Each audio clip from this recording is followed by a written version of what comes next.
Hello, thanks for tuning into this brief video. My name is Louie. I'm a real estate consultant and broker in Waterloo region.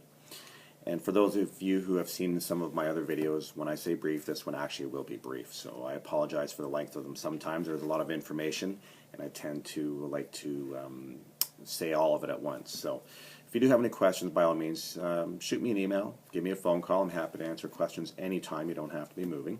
But in this episode, I will be discussing the ramifications or the considerations when purchasing a condominium. So a condominium, essentially, it can be a townhome, it can be an apartment-style home. There are different types of condominiums as well.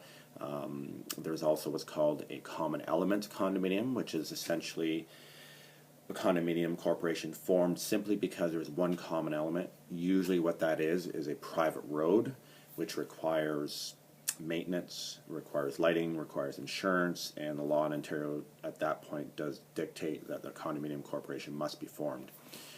Condominiums have their own special considerations when purchasing. The biggest one being is that there will be, or should be, a condition on review of what's called a status certificate by your lawyer. So a purchaser will have a lawyer for their transaction, and the status certificate essentially is a series of documents, most important which are the budget, declaration, and the rules and regulations. The rules and regulations, you have to be careful. You want a realtor who will talk to you about your expectations, about the lifestyle that you want. Very important considerations that some people don't think about are use of barbecues and pets being the two big ones. Most condominium corporations will have some type of restriction on pets, whether it's size, whether it's type, but you should sit down with your realtor and have a series of questions that you can take to your lawyer so that when your lawyer reviews the rules and regulations and reviews the budget and everything for you, you can ask those questions specifically to make sure you get the answers that you want. Generally, the status certificate will take 7 to 10 days. The price will be dictated. Currently, it's $100 flat, and usually will be the responsibility of the buyer to get it.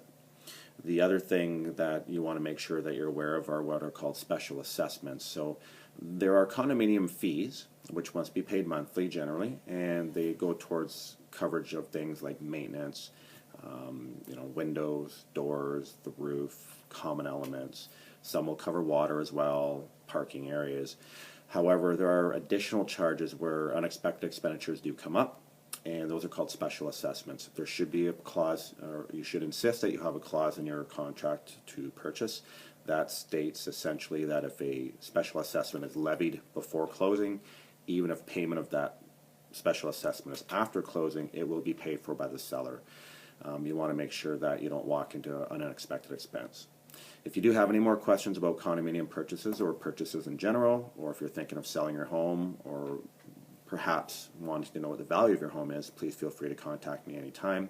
Thank you very much for tuning into this brief video, and hopefully I'll talk to you soon. Have a wonderful day.